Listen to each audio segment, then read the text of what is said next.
dengan target transaksi, apakah sudah tercapai dan progresnya sejauh ini seperti apa nih Pak? Kalau bicara tentang transaksi kita sampai penutupan, kalau tahun lalu kan 7,1 triliun, 7,1, 7,2, tahun ini kayaknya kita di atas. Kita bisa mencapai kurang lebih sampai 7,4, 7,5 triliun. Karena kenapa begitu? Karena tahun ini banyak sekali peserta dari sektor otomotif, khususnya pakai electric vehicle mobil dan motor ya. Jadi memang kan harganya mahal, jadi mendongkrak daripada transaksi tersebut.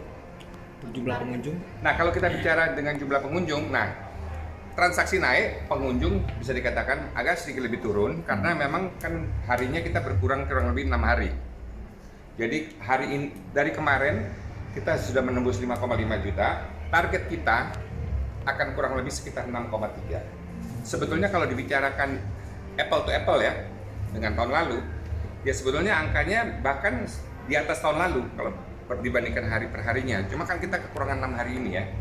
Jadi kalau sampai terakhir mudah-mudahan kita bisa lebih di atas 6,3. Evaluasinya Pak sejauh ini pelaksanaan PRJ tahun ini gimana? Kalau kita lihat sejauh ini berjalan baik, meskipun memang di awal-awalnya kita ada sedikit kendala di sana sini, tapi ya kita lihatlah dari traffic management secara khusus, tapi itu sudah kita atasi. Secara perparkirannya juga bagus.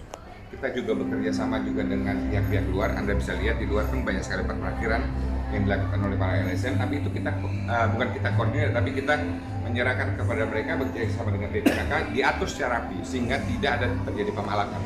Jadi masyarakat itu bisa bebas memilih parkir di dalam atau di luar.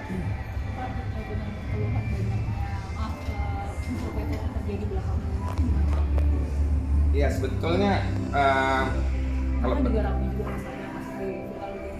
iya itu kan saya sudah pernah saya katakan sebelumnya ya, kalau soal itu yang suami istri ketangkap dan seterusnya. Intinya nomor satu adalah gini, kita bekerja sama dengan kepolisian, kita ada tentara di dalam, kita punya private security di dalam, kita punya undercover keamanan yang menjaga. Ya kalau kita lihat masyarakat yang begitu banyak, di mana sih yang bisa kita katakan nihil pencopet itu kan hampir dikatakan tidak ada. Tapi kita dari pemerintah kita dari penyelenggara kita betul-betul fokus, kita betul-betul perhatikan hal tersebut sehingga kita bisa meminimalis seminim-minimnya ya. Itu tujuan kami. Dan itu terbukti khususnya di hari-hari terakhir ini jauh lebih berkurang ya. Jauh sekali ya, tapi ya mungkin ada terjadi yang kita tidak tahu. Tapi yang paling penting kita minta kepada masyarakat ya waspada. Waspada dong. Di Blok M aja bisa, di busway aja bisa kecopetan ya, nonton bola juga bisa ya, apalagi di sini yang jumlahnya khususnya di weekend angkanya di atas 120.000 orang ya, kita bisa jatuh. Jakarta yang mungkin durasinya cukup lama untuk menuju halte itu. Transjakarta sebetulnya tahun ini kita sudah ada peningkatan sampai ke 4 line. Tahun lalu kita hanya 1 atau 2 ya. Armadanya berapa tuh Pak per line itu? Wah saya nggak hafal secara detail ya, tapi yang saya lihat, kalau saya datang kok selalu setiap kali saya lihat pasti ada 2 sampai 3 armada yang standby. Ya. Itu mereka kan ada sistemnya ya. Kalau mereka belum penuh ya mereka belum jalan dong. Ya kan? Pak, kan diperkirakan katanya akan lebih dari target tahun kemarin kan. Terus salah satu indikator Target apa nih? Target transaksi ya. Nah, terus salah satu indikator yang menunjukkan itu karena apa? Karena ada penjualan motor listrik atau gimana? Pertama, tahun ini pesertanya kita juga lebih banyak. Kalau lihat di open space kan lebih besar, lebih banyak dan lain-lain. Dan bahkan peserta itu bangun standnya kan juga gede-gede kan. Gede-gede, bagus. Dan kita lihat spending power daripada masyarakat yang itu luar biasa. Kalau memang indikasi yang mengatakan paling besar sudah pasti sektor otomotif, karena beli satu sepeda motor aja berapa, tanpa menyebutkan merek aja, satu merek bisa menjual mungkin sampai 10.000 satu bulan ya, kalikan aja jumlahnya. Kalau di average yang katakan 20 juta udah berapa? Udah 200 miliar, hanya satu dan seterusnya. Itu yang menentukan. Untuk sektor yang paling berkontribusi besar selain otomotif berarti ada apa lagi? Otomotif, ada F&B, meskipun kecil banyak, tapi kalau F&B kan susah dilihat kan berapa besar dan lain-lainnya. Tapi saya rasa sektor otomotif, setelah itu ada F&B yang besar juga di sektor kalau kita masukkan fashion dan kosmetik juga luar biasa tahun ini. Animo dari masyarakat yang datang di hall B1 B2 itu luar biasa. Jadi sebetulnya di luar daripada itu sebetulnya bisa dikatakan ya setiap sektor mempunyai kontribusi yang besar. UMKM juga besar sekali kontribusinya. Kalau dari pelaksanaan ini yang udah nyaris selesai ini, kira-kira apa sih yang masih mau ditingkatkan lagi di tahun depan? Kalau buat saya, buat kita, ya ini kan tinggal 5 hari lagi. Ya paling penting kita menyelesaikan ini secara baik, nyaman, kita bisa antisipasi dari sisi ya seperti Anda katakan, bisa dari sisi copetnya, dari sisi kemacetan, dari sisi parkiran dan lain, pokoknya kebersihannya semua kita jaga ya. Kita ingin menetapkan satu standar yang bagus yang sampai hari ke-25 sudah berjalan dengan baik. Ya kita harapkan akan berjalan baik sampai hari Minggu besok. Pak, untuk kendaraan listrik ada nilai ekonomi yang disumbangkan, ada datanya nggak Pak? Berapa dikali kalau untuk kendaraan listrik?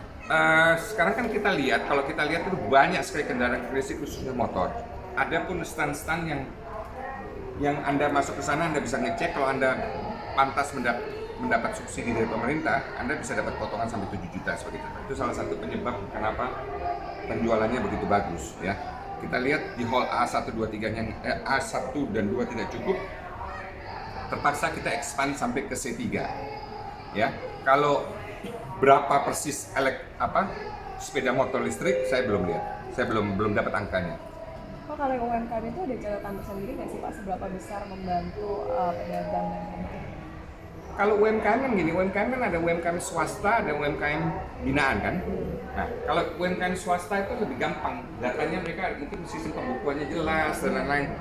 Tapi kalau UMKM binaan dan lain-lain, kadang-kadang kan kita, sorry itu sih kadang-kadang nggak jelas. Yang penting mereka mungkin bagi mereka sudah cuan, sudah untung ya mereka happy ya. Jadi masih sangat susah untuk mengukur berapa besar. Tapi yang pasti kita bisa lihat anomi mikro untuk ikut itu besar sekali, sehingga setiap tahun mereka berlomba-lomba untuk mau ikut ya, dan jumlah daripada UMKM yang ikut di sini in my opinion sangat-sangat besar, 40% ya.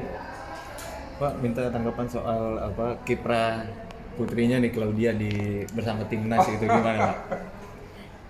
Kan Iya, besok iya. mau main nih. Iya, karena saya sangat bersyukur timnas pertama masuk ke semifinal di Palembang. Ini merupakan salah satu sejarah. Pertama kali Indonesia masuk di final AFF di Palembang. Ya kita hanya bisa berdoa, kita hanya bisa mendukung ya supaya timnas bisa masuk sampai ke final dan bahkan juara. Kebetulan anak saya ada di dalam situ, masih salah satu pemain yang paling muda, baru 14 tahun. Ya kita harapkan all the best. Ya, itu saja yang bisa saya katakan.